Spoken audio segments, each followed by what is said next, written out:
49ers have recently received a series of exciting updates, and in this video, I have organized all the information for you.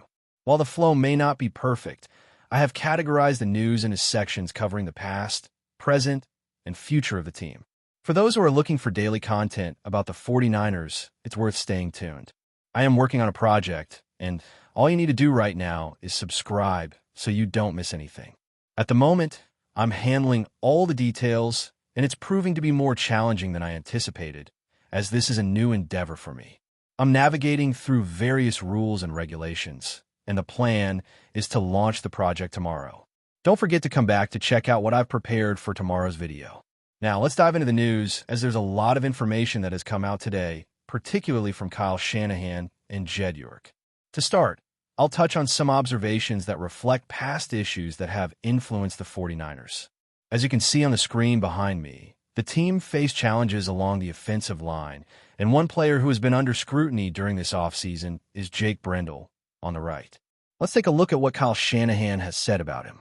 I can say that many of you may not share this view, but I believe Jake has stood out when evaluating the league centers. In several aspects, I consider Jake among the best in pass protection. Many players struggle against defensive tackles, but I think Jake's skills in this area are on par with anyone in the league. He has been a solid blocker for us. So, what do we learn from Kyle Shanahan?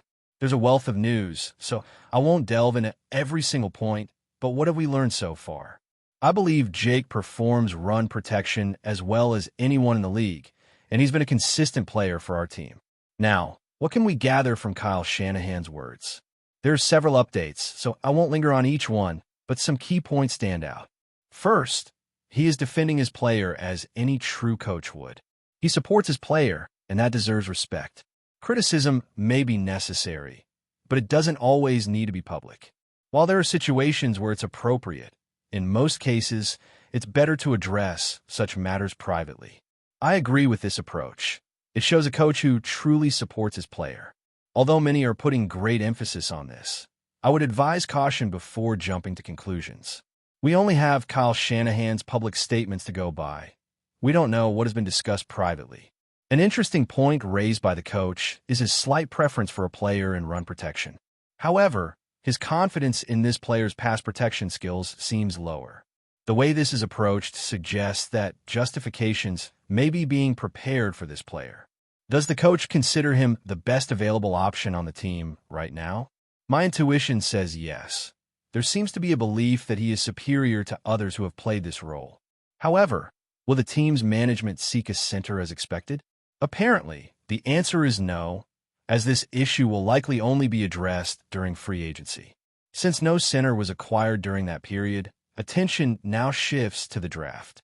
It's unlikely that a center will be chosen at this stage, but a target who can play multiple positions, such as a hybrid center and guard, might emerge. Either way, I don't anticipate the team bringing in a new center. It seems they will stick with the current player and possibly another one this season.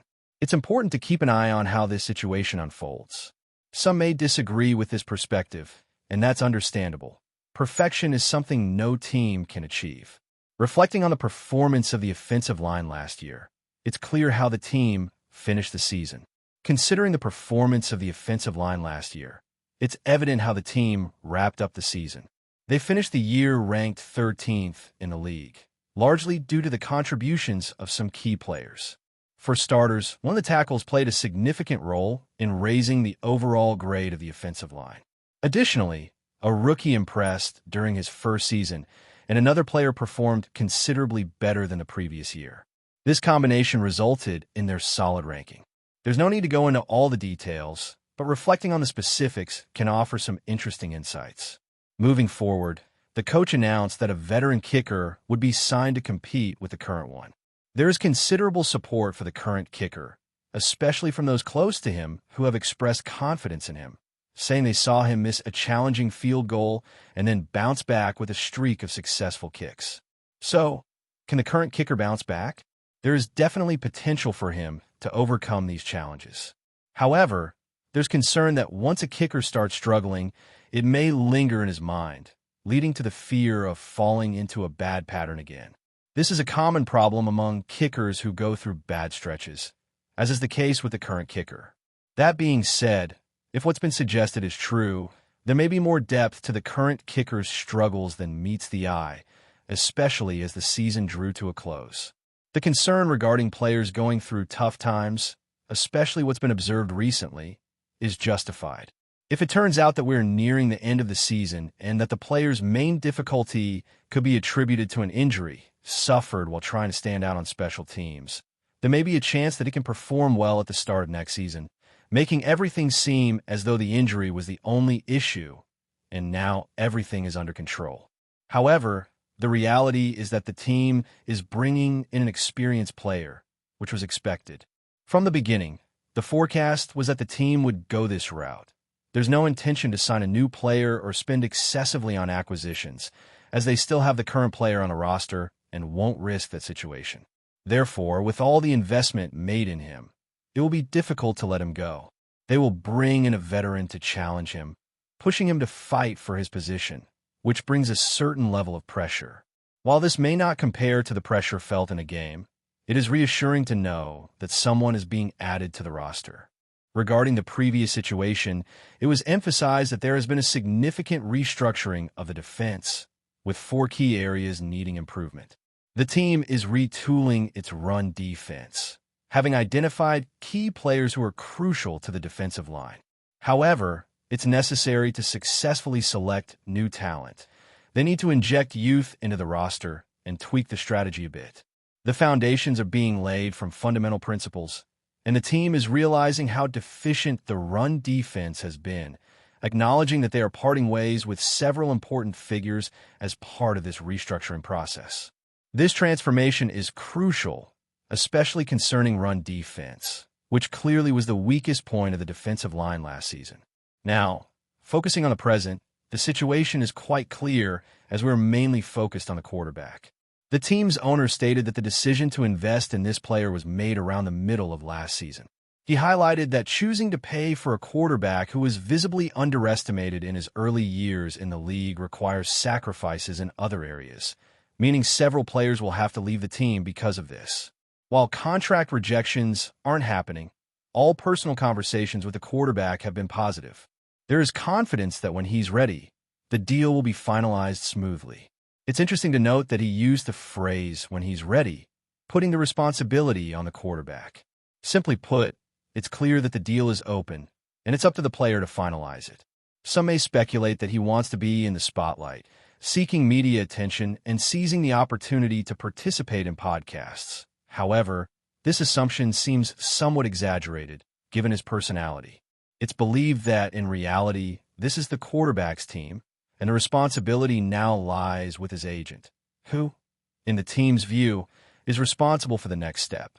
The owner mentioned that he is a high-level quarterback who stands out, especially when considering his combination with the coach and what's at stake. The expectation is that he will stay with the team for a long period. This is positive and not surprising, but we've heard similar statements before.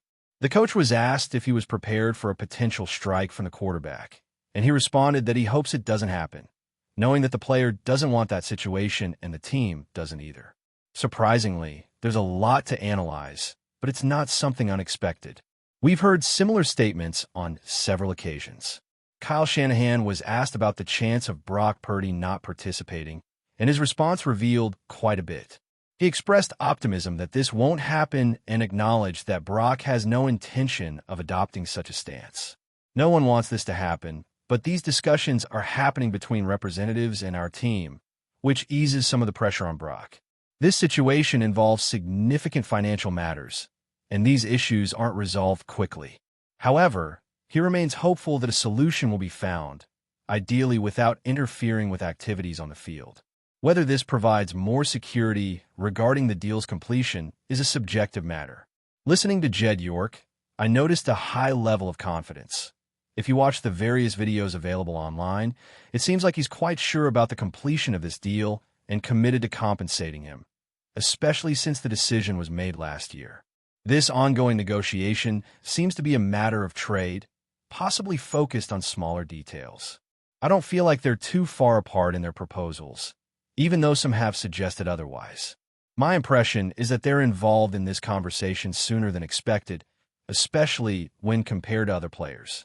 So, I consider this a favorable scenario, even if it's just an intuition. Shifting our gaze to the future, there is indeed good news to mention. When we talk about future prospects, it's important to highlight that not allocating resources in the early days of free agency doesn't mean we can't make trades, sign players, or extend contract for current players. These are ongoing discussions, indicating the possibility of negotiations, new signings, and undoubtedly, extensions approaching. This is what the 49ers can look forward to as we move forward. We are actively considering extending our own players, and that's always a priority, suggesting that there may still be trades and signings on the horizon. When analyzing the 49ers' effective salary cap space, they are currently in 8th place with $30 million, which is surprising given that they were once in a much more comfortable position. However, they managed to recover, and now their effective salary cap space seems quite strong. Moving forward, Kyle Shanahan expressed a more optimistic view regarding the potential return of Brandon Aiyuk. Initially, there were only vague speculations about his return by the middle of the season, but now we have information from his doctor suggesting that Aiyuk may be ready for Week 1, although it's still early to confirm this. I have a feeling this rumor has been circulating for a while, as I clearly remember thinking he could be available at the start of the season. The possibility that he's actually ready is significant for several reasons. It's already tough to lose training time, but with the 49ers implementing crucial changes to their operations, having Brandon Aiyuk present is vital. We need him not only physically on the team, but actively participating in practices, returning to a normal rhythm, even if he's not fully integrated into the group. I'm optimistic about this situation, and I believe many share this sentiment. It's essential for Brandon Aiyuk to have a standout season. We need him back with strong determination. Even if he starts slowly and only receives a few passes per game to ease his return, my hope is to see him on the field. We've invested a lot in him, and I want to witness his impact during the games. It's not just about justifying his value, although that's a constant expectation when a significant contract is on the line. The focus should be on making a significant difference in the game when he's on the field, especially considering how much we relied on him last season. Without a doubt, we need Brandon Aiyuk.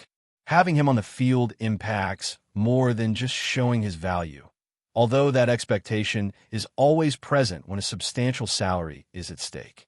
What we really need to observe is a clear difference in the game when he participates, as his contributions were crucial last season.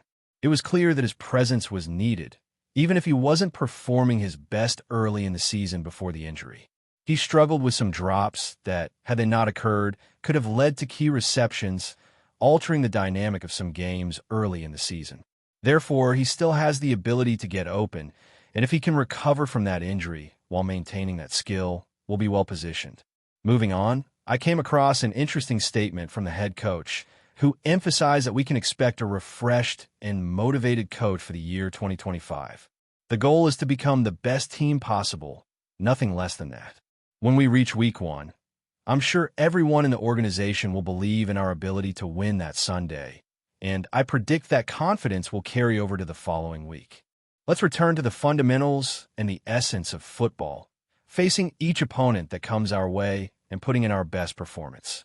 No matter how much the effects of losing that Super Bowl or the absence of a key player, as well as the injury of another after a significant trade, may be highlighted, the reality of the impact is undeniable. Even though the head coach addressed the media weekly, reiterating that the focus was only on the next game, the players in the locker room certainly felt the repercussions. The atmosphere seemed off from the start, with players showing signs of discontent. I truly believe that this next season brings promises of improvements and renewal. The coach seems revitalized, ready to work with new options, which I consider a positive development. One particular article caught my attention recently, and while I've spoken for quite a while, I feel I must briefly mention it. The article highlighted a moment from an owners' meeting where the head coach was asked about the possibility of a third-year player stepping up in the absence of another. The search for this player suggests that the team still views him as superior to what the other could offer, indicating some doubts about the other player's ability to fill this gap. However, the coach showed confidence, noting that the player had flashed his skills last season and aligned with the team's style, showing passion for the game. He acknowledged that the player understands what's required and emphasized the importance of staying in shape over a long season. Competition will be introduced during the draft, and while the team has limited experience among younger players, there will be many opportunities available. I believe many players are ready to seize those chances. I will introduce some competition during the draft, and ideally, we will see some younger players join the ranks, although not many possess prior experience. There will be several open positions, and I have faith that there are some enthusiastic individuals eager to secure their spots. The team chose a player who has frequently been discussed in the 7th round of the 2024 NFL Draft. It has been noted that he is another option under consideration for a starting role. Indeed, if we analyze the group, everyone is in the running. The player showed promise while learning the middle linebacker position last year, but it is crucial to grasp all aspects of the roles. He is adaptable. The more repetitions he gets, the better his chances will be. The term run and hit seems to subtly hint at the type of linebackers the team is looking for in the upcoming NFL Draft. Will this lead to the team opting for a larger, more robust player capable of withstanding an entire NFL season? That is a question to ponder, and it's interesting to hear perspectives on this subject. It is noteworthy that there is an ongoing conversation regarding the potential selection of a linebacker, particularly given that the linebackers coach has been actively participating in various scouting events. He has attended several pro days, and memories of the Senior Bowl and similar events come to mind. There is a possibility that the team may pursue one of those linebackers. Are they considering targeting one of the standout players early in the draft? Personally, I would prefer significant effort to be directed towards fortifying the defensive line, which certainly needs added support.